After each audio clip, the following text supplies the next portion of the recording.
কতটুকু দোষ নাকি কেরা আইসিলাম ধরে নিয়ে আসো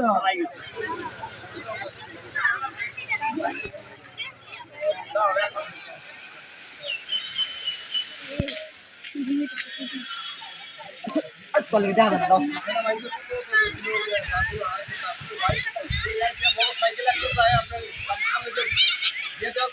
এবং যে ফায়ার সার্ভিস আসছিল